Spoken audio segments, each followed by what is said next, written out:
Have you guys ever taken one of those naps where you wake up and you're like, it's still daylight outside? That was me. My eyes are trying to adjust to the light because it is so bright. I just woke up from an incredible nap, kind of ready to go back for a nap. Anyway, it's one of those times where I'm like, it's already 5 o'clock and I don't have anything for dinner ready, and I don't want to whip out something from the freezer and just kind of heat it up. I don't know, not really me. That's why I want to make chicken enchiladas. I know you guys are thinking, couldn't you have found something easier to make? No. When I show you guys what I got out of my freezer, you're gonna be like, this meal was made for you. Anyway, let's get into it because your girl is sweating. It is so hot. First, in our little pot, we're gonna heat up our chicken. Now, when I show you guys, I was looking for like either chicken breasts that were already shredded and pre-cooked in my freezer, because whenever I know something is gonna go bad, before I get the chance to use it, I throw it in a bag in the freezer. But look at what I found. How perfect was this? So I just defrosted this in the sink. I didn't have overnight to just throw it in the refrigerator. So if you guys know anything about defrosting, just leave it in the sink.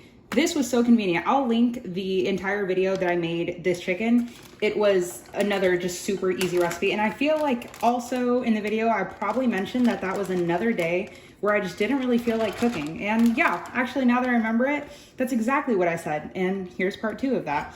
So we're just gonna heat this up. This froze so perfectly.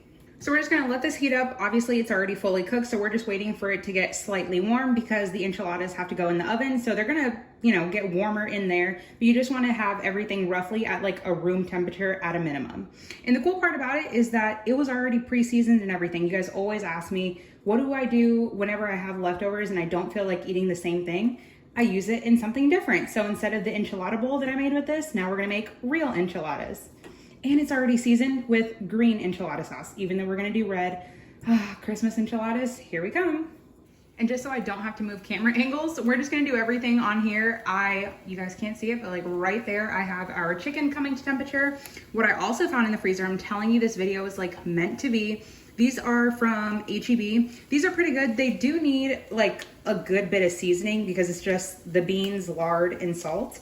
I have my own refried bean recipe that I will also link down below, which is delicious, but I mean, when the ingredients in this are good, it just needs a little bit of seasoning. Why not use something from the store?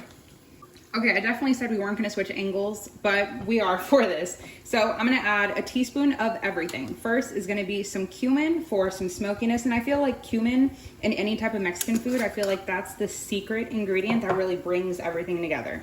Then we're also gonna add some garlic. If you have fresh, you can do that. I do, but granulated is just so much easier right now. And same for some onion powder. And about a 1/4 teaspoon of some salt. Did I just say salt and crack in black pepper? I meant black pepper, but I'm also gonna add some salt. With the salt, you just wanna be careful and taste as you go. That was like super loud. You just wanna taste as you go because I'm still waiting for that big block to kind of just like melt out of the beans, but they already had salt in them, so you don't wanna add too much salt. And because the chicken was frozen, you just wanna kind of evaporate all of that liquid in there, just because you don't wanna make your enchiladas super soggy. Even though they're gonna be covered in sauce, you kind of wanna help control some of the moisture. So we're gonna bring all of this to temperature and in a way, reduce out the liquid. Then we'll just stir together our beans. Okay, beans are basically done. Next up are our tortillas. So these I got from H-E-B. These are really, really good. They are whole wheat, so of course you're gonna get a different flavor. If you wanna use plain flour, that's fine. Okay, the flame isn't on. Also gonna do the white corn tortillas. I only have 2 of these, so that's why I'm just trying to get rid of them. I'm trying to get used to eating the corn ones more because I know they bring home more of that like Mexican flavor, which I love. But I don't know, flour is just my thing. I think it's because it's just more tender and they don't tend to fall apart easier. But flour also is like a super Americanized way of eating tortillas, but I don't care, they're delicious. So these ones are cool because they're the ready to cook ones. I promise this isn't sponsored, but it definitely should be because these are pretty good. But so you just have to heat them. If you guys have a Costco near you, you guys know Costco is 3 hours from me. Oh, how I love you, Costco. But they sell these that are like the burrito size, so like this whole pan. They are so good. Any of the ones that like ready to cook where you have to heat them up and it's almost like you're making tortillas from scratch. Why am I talking so fast? I have no idea. Your girl's hungry and it is so hot in here. I haven't even preheated the oven yet because that's how hot it is. Okay, now we're gonna heat these up. So with these, you don't need any oil, any butter, no nothing. They're just like this, just raw and uncooked. And then you don't have to wait for your pan to get hot or anything, just add them in.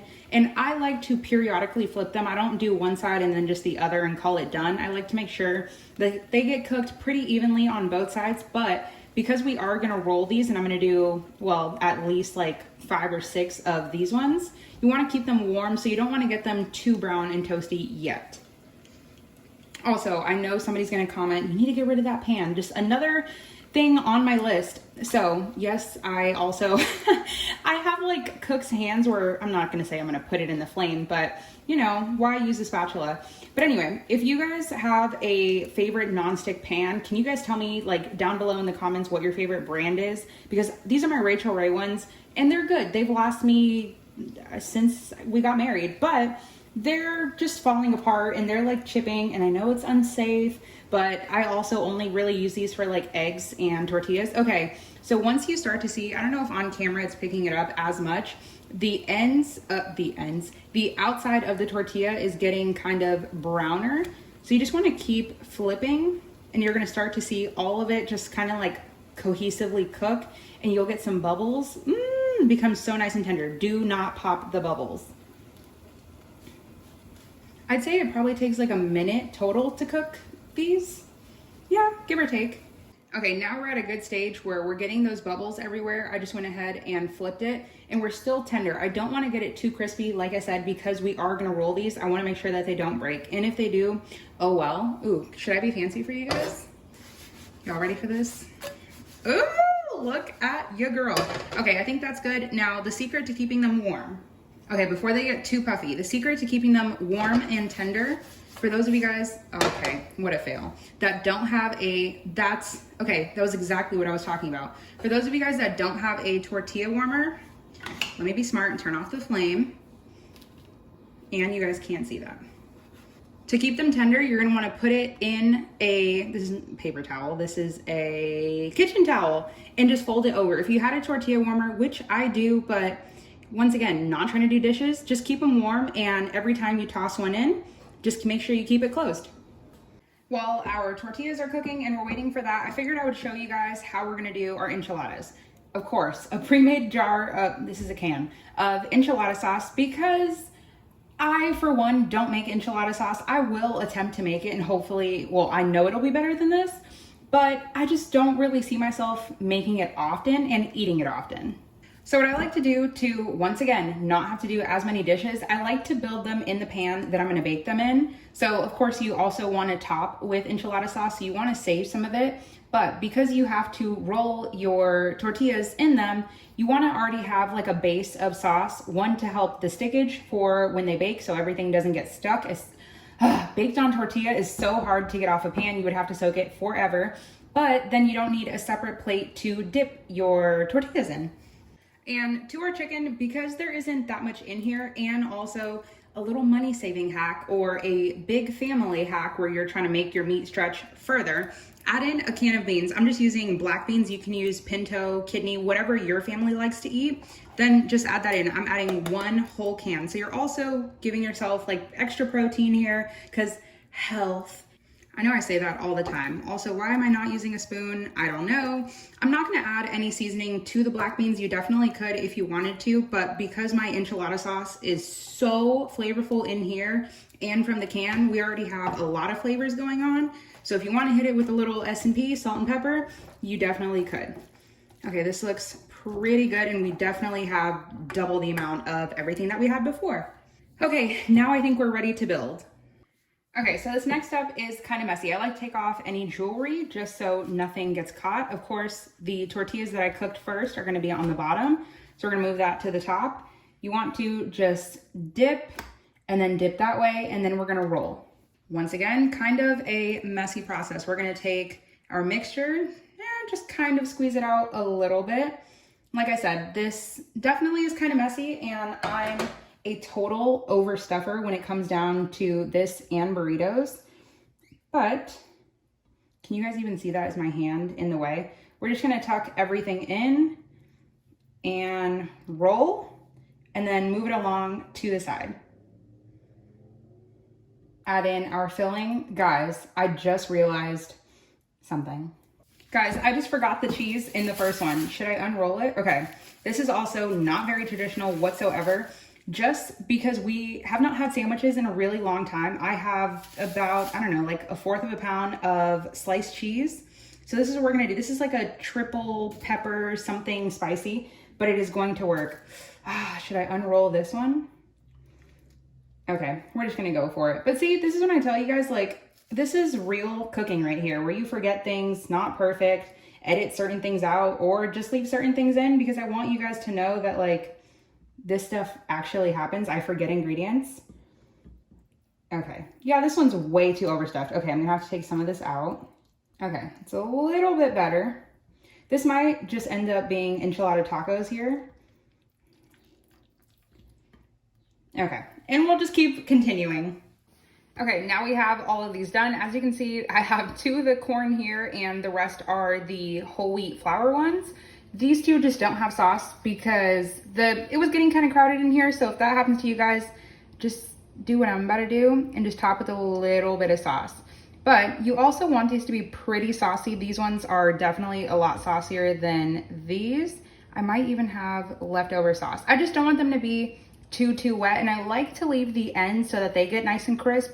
I wish, like, if you guys have a recipe for enchiladas that are crispy besides adding the sauce on top, but like, I don't know, some traditional recipe, I'm here for it because I love the crispness, but I also love like the super just flavor absorbed tortilla. Okay, my words not making sense. Now, before I add any cheese on top, I personally like to bake them if you are in a rush and just want to get it out. The filling is still warm, but like I said, I want to get these ends nice and crispy. So I'm going to toss this in at 400 degrees for about 10 to 12 minutes, give or take. Sometimes your oven is running a little bit hotter and sometimes it's not. It's already so hot in Texas, I could probably just throw this on top of my car and they'd be done in like 2.5 minutes. All right, we're going to do that. And then once they're done, then we can add cheese. Okay, my hands are shaking so bad. We just lost power, guys. It is so hot outside. The power keeps going in and out. So if you guys hear different sounds going off, it's because everything is turning on and turning off. Thankfully, I have gas, so the oven still works, but it's just making it even hotter. Okay, I just want to get this done and over with. We're gonna top with some cheese and then toss them back in. Good part is ends are nice and crisp, which is gonna be perfect. Let's top with some cheese and then throw it back in the oven for about like 35 seconds. Okay, power is back on as we speak, so we're gonna work quickly. All of this looks super good. Yes, the same cheese that was sliced that I use on the inside, I use on the outside because your girl is not shredding cheese. Now, I don't have any fresh cilantro, but I do have dried, so we're gonna top with a ton of that as my hand is most definitely taking up the majority of the frame. And we're good. I have a ton of toppings, which I'll show you in a second. Okay, so much better. I cannot wait to serve. If I show you guys these served, it's just gonna be messy, so we're just gonna end it here. But these are gonna be bomb. Have a little bit of red salsa from a local Mexican restaurant, some plain yogurt because we don't have sour cream, and some of this guacamole salsa. So good. Guys, your girl needs to go grocery shopping, but dinner is done.